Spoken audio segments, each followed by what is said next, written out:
Hey friends, thanks for stopping in today. My name is Cindy and I'm at Blue Star at Home, and I have a video tutorial workshop for you today on how to make these adorable farmhouse garlands. They are all the rage with these fabulous chunky beads and the tassel. I've made several, and I'm going to show you how to do that today as well. So if you found me, it might be because you bought a kit or were given a kit as a gift from my website. I am at bluestarathome.com, and you can pick up all the supplies you need in one kit. You may already have the supplies at home and just want to follow along and learn how to make your garland yourself.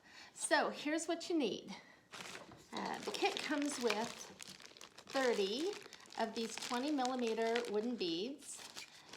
These are about an inch. They're my favorite size. It comes with a 3-inch disc, and I have pre-drilled the hole for you. There is about 7 yards of jute that we'll need. Your choice of 2 paint colors. I use Fusion Mineral Paint because it does not need a top coat. So you pick your 2 colors, and those are included in the kit, but you may need 1 or 2 colors today for your project. So grab some paint of your choosing. You'll need air dry clay. I use IOD's air dry clay in my molds, and you will need a, let's see here, an IOD mold. I'm using the snowflakes. I'm getting ready, a project ready for Christmas. So I'm using my snowflakes mold. This mold is discontinued, but there's 5 or 6 other molds that have great designs that are the perfect size to put on the disc. And those are identified on the website. You can purchase a kit that includes a mold and clay if you don't have that. So that's what all you need to get started. So the first thing we're gonna do, step 1, is take your disc and give it 2 coats of paint, whatever your choice is for your background color. 2 coats, front and back. I'm not gonna take the time in the video today to sit and paint a piece of wood, but you can pause the video and then come back when you finish. But we need this to be drying while we go into part 2. So part 1 is to go paint your disc, and then I'll see you in a minute when you come back.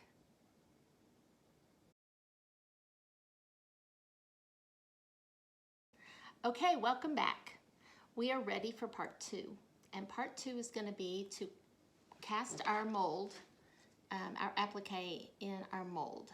So I'm going to, well, first thing you need for this part is you need your mold, you need your clay. I use a little bit of cornstarch to prime my mold, and I have an old paintbrush that I use to apply it. You can use a Q-tip if you need to. And I use this is a Bondo blade, but you could use an old gift card or credit card, a spatula, anything that's just kind of got a putty knife, just a flat blade that will help you with your molding process. So the first thing I'm going to do, I'm going to tilt the camera down so you can see the work, because you didn't come to see me. You came to see this fun project. Oops. Maybe about right there. Okay. So here's my mold, and I'm going to be using this snowflake. So the first thing I'm going to do is get a little bit of cornstarch on my brush and just swirl it around in the mold. Don't worry if you get too much. We'll just tap it out. Think of it kind of like flouring a cake pan. So we're just gonna swirl some of that in the mold, and then I'm gonna flip it and just tap the extra out. All right, now I need a piece of clay. It comes in a block, and I just squeeze out, that may not be quite enough, there we go. kind of roll it into a ball. It's nice and soft and pliable. And I'm just going to press it down into the mold with my fingers.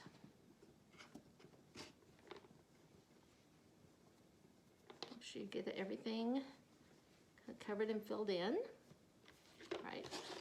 And then this is where your little blade comes in. I start in the middle and I drag it across, and I'm taking off the extra clay. And as you can see, it's showing the outline of the snowflake. And then I like to do the opposite direction because it tends to pull up a little bit.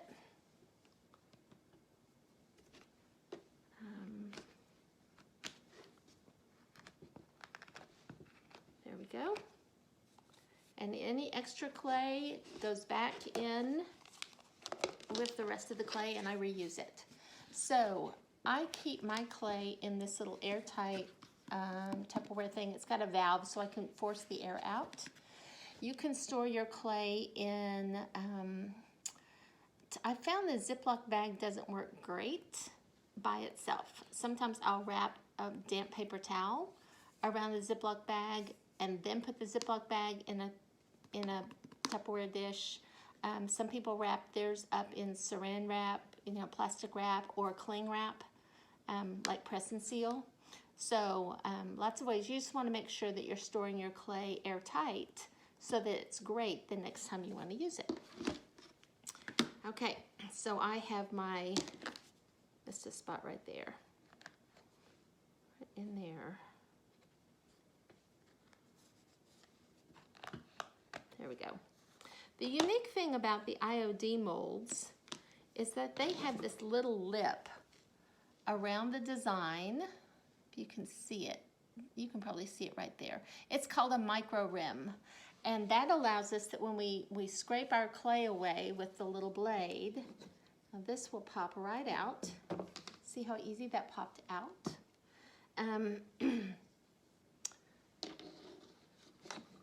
That I have a beautifully designed, I have great clean edges because of that edge. Okay, so this needs to dry a little bit and get a crust on it before we paint it. Otherwise, your paintbrush can dilute and smooth away your great impression.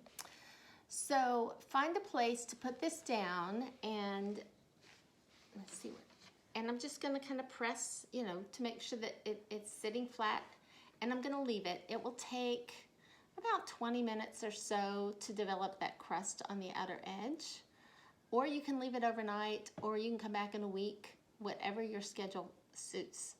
But while this is drying, we're gonna move on to part 3. Okay, so I'll see you back in a bit.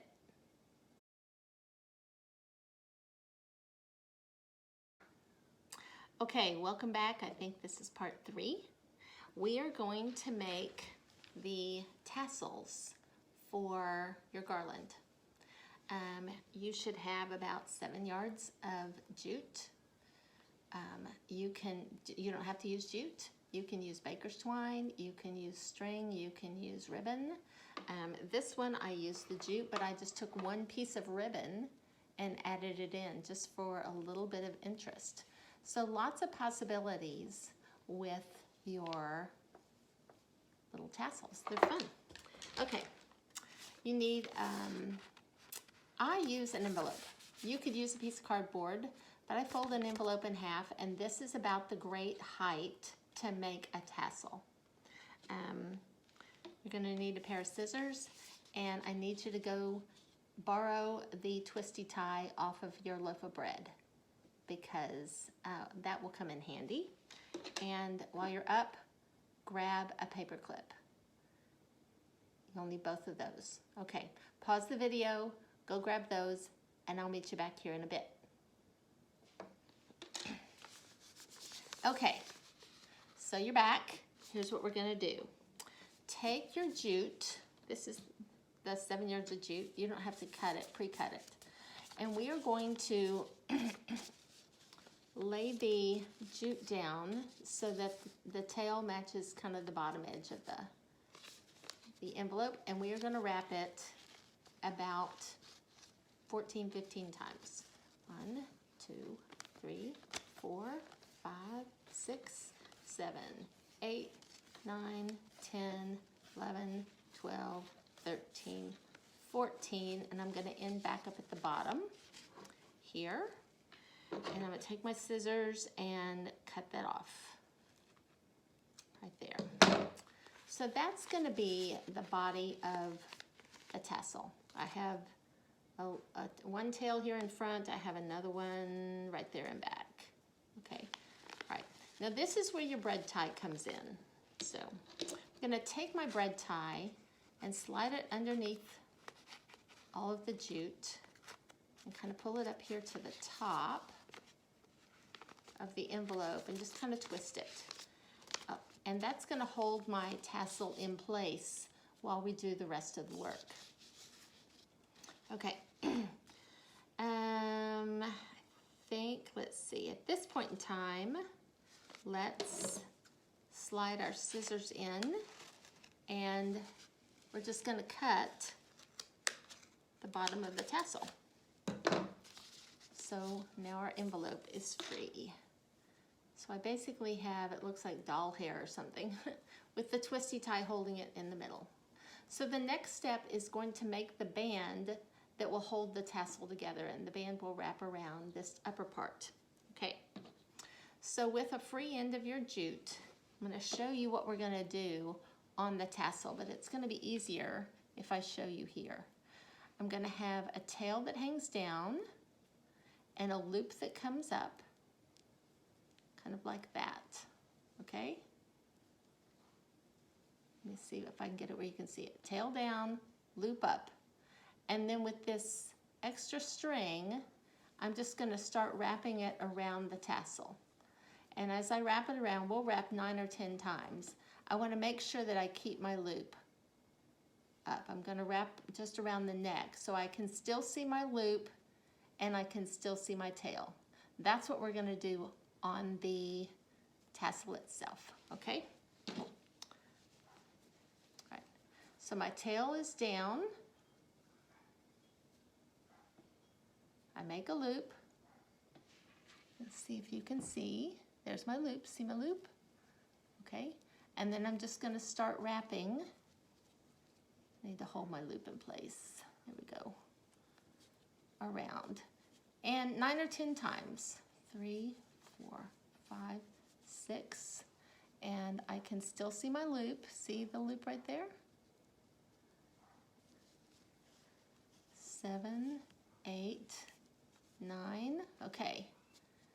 So I come around 9 times, and then I'm going to cut my string and with about an inch or so of a tail. Okay, so this is my loose end, and here's my loop right here. Okay, so I'm going to tape my loose end and stick it in the loop.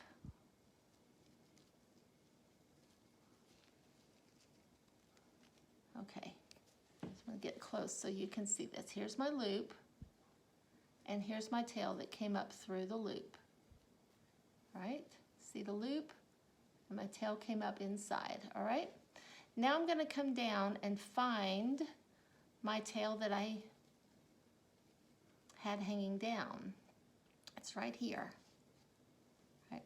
So when I pull the tail, it's going to pull the loop inside my band, and it's going to pull that tail inside with it.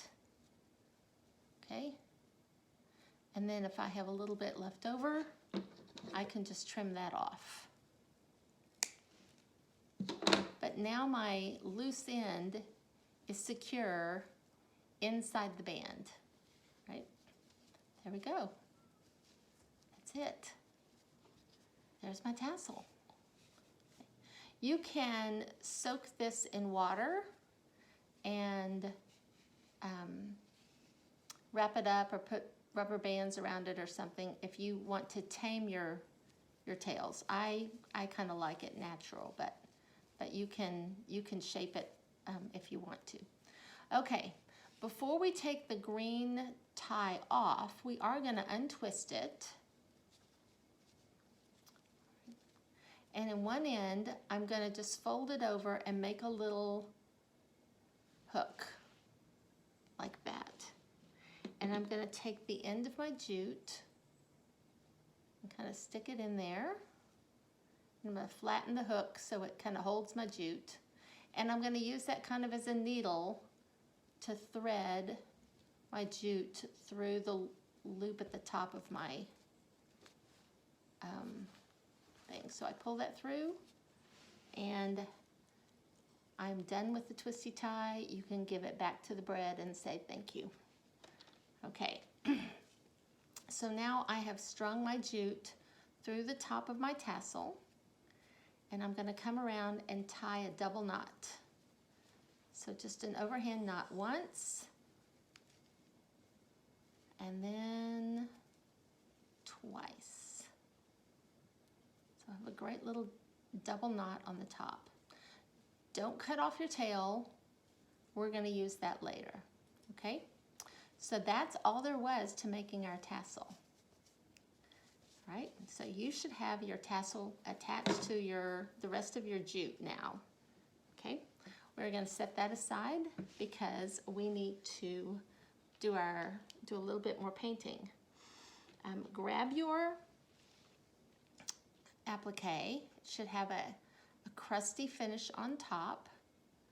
Mine is still damp, and so I can tell that the back is not dry, but the front is. It's crusty.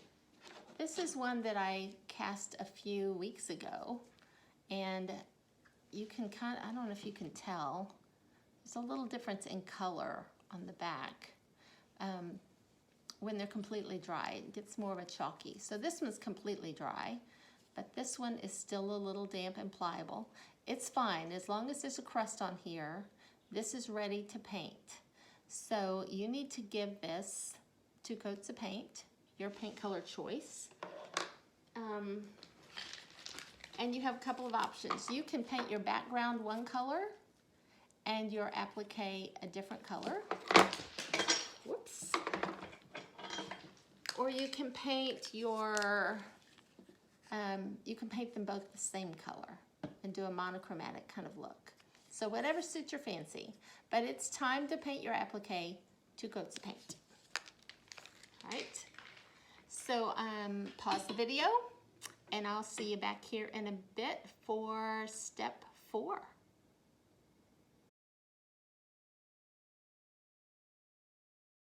Okay, welcome back. You probably just painted your applique, and it is getting some dry time. So while we give that time to dry, we are going to string our beads.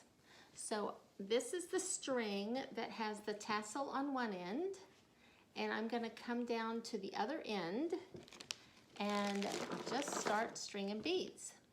So the first, well, a couple of things.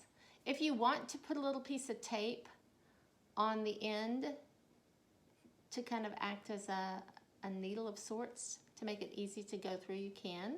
I find that just twisting the jute as I stick it through is all I need. But I want to show you what we're going to do with this very first bead. We get down here by the tassel. Remember I said don't cut your tail off? We're just going to stick the tail inside the hole of the bead so it stays hidden.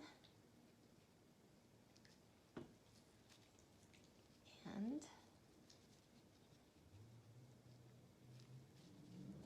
I need to twist a little bit. I'm not getting a good,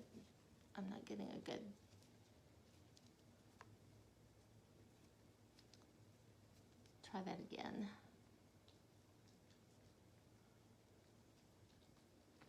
Twist the bead, and it will, there we go.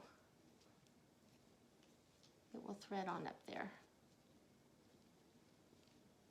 Okay, so that gives me, that covers up that loose tail, because it's stuck up inside the bead. All right, from there, we're just gonna string all the rest of the beads. You can use the beads natural color like this. You could paint them. If you decide you want to paint some of the beads, you can take a pipe cleaner or a small dowel or a wire and string a bunch of beads on there and suspend it over something so you can paint and kind of turn the beads as you paint. I have dyed beads before. Add a little bit of water to my paint and then threw the beads in a bowl with, well, it was a cup, and just let them soak, and I just stirred them periodically, and I got this gorgeous dye. I also did some that I dyed that did not turn out well, and I think the big difference is that I was using too much water. So I think you want to, you don't necessarily need to go pure paint, but you need more paint than water, and I was probably doing more water than paint. But if you wanted to do that, you can mix in some colored beads with your natural beads if you want to.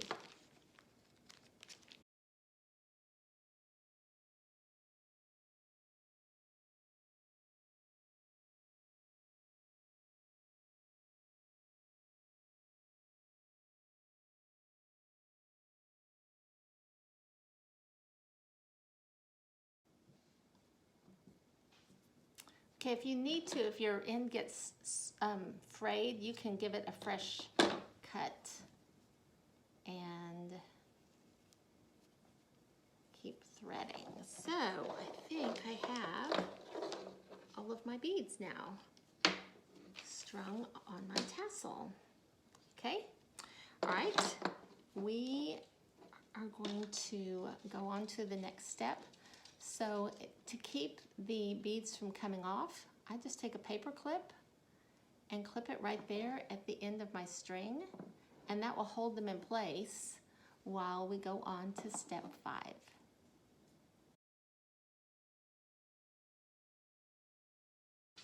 Okay, welcome back. Step 5. Here's what you need for this step. Your disc should be painted and dry, so you need that. Your applique should be painted.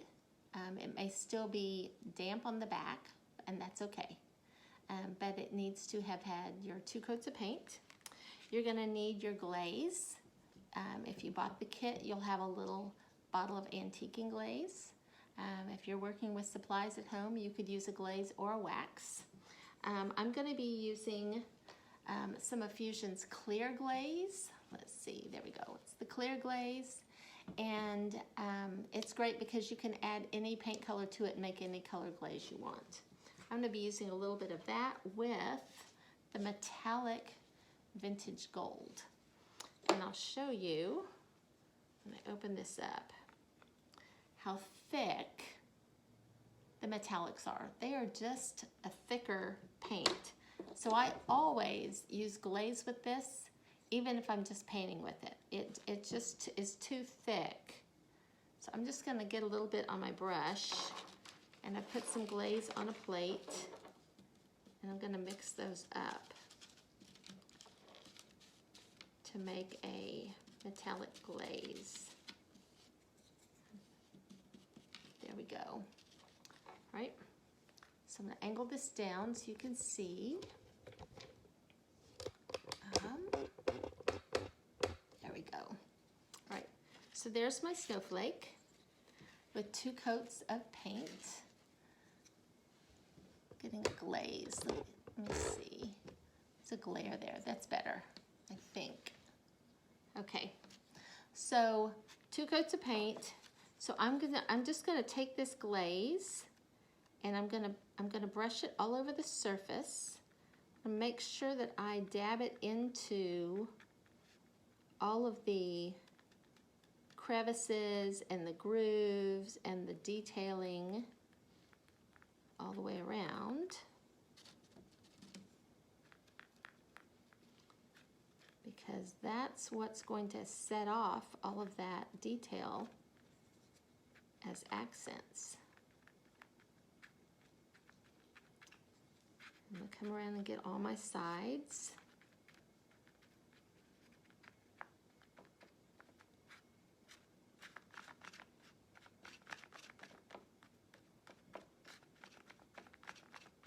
There we go.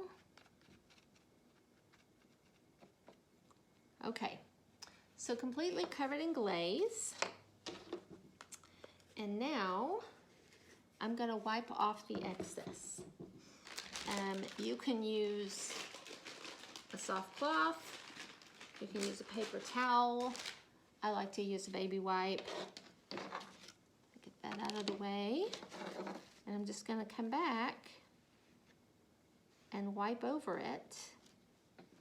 And it takes off the glaze sitting on the surface and leaves the glaze that's down in the details.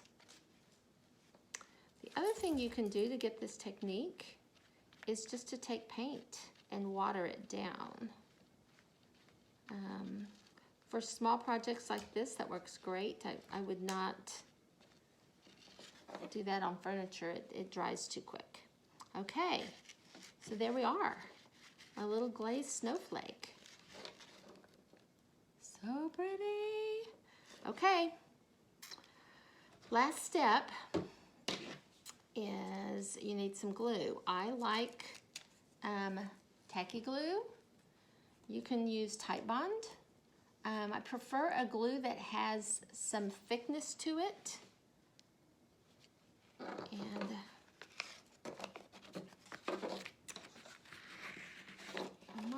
let's see how this does. Yeah, it should be fine.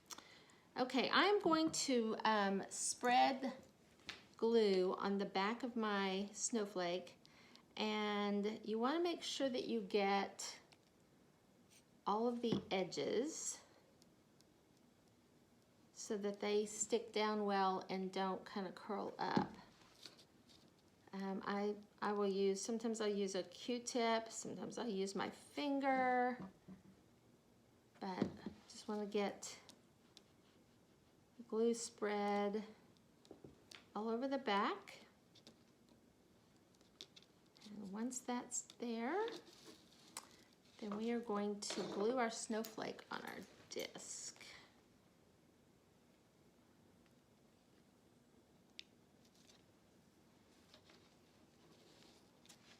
Now let's see, I think I'm going to turn it this way and just gently press it in place.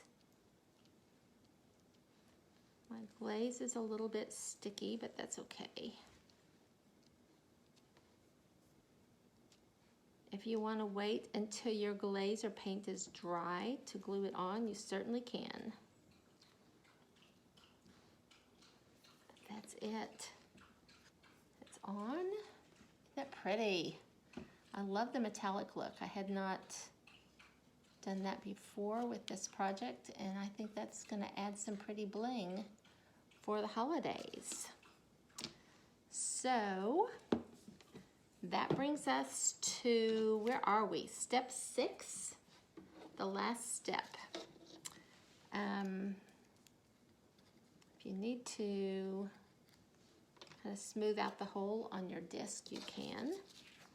So we are ready to tie our string of beads onto our disc. And I can take the paper clip off and take the end of the string and thread it through the hole. Pull it all the way up to the end of our beads, like this, so that it hangs straight. And then I'm going to wrap the string around. Right. So it comes through the hole in front, and then I wrap it around behind the string and I pull it through the loop. And pull that tight. And I'm going to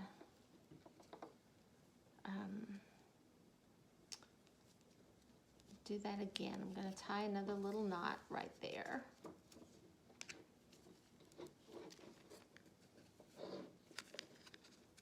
Okay. And then I'm going to, if you need to, I feel like I need one more knot there. I don't know why, that doesn't feel good to me. I'm going to do one more knot right there. Wrap it around, feed it through. There we go. So I've got a good knot that will hang there. And then I'm going to cut about a little bit of a tail, and I'm going to thread, see if I can thread it back up into that hole, just so it kind of conceals the tail. There we go. It's back up in there. So that's it. So I have a metallic snowflake today with my beads and my tassel. I am hoping that yours is adorable and that I've given you some great ideas for things that you can do. But won't these make fun gifts and great decor to put around your home? So I am grateful that you spent a little bit of time with me today to make our farmhouse garland.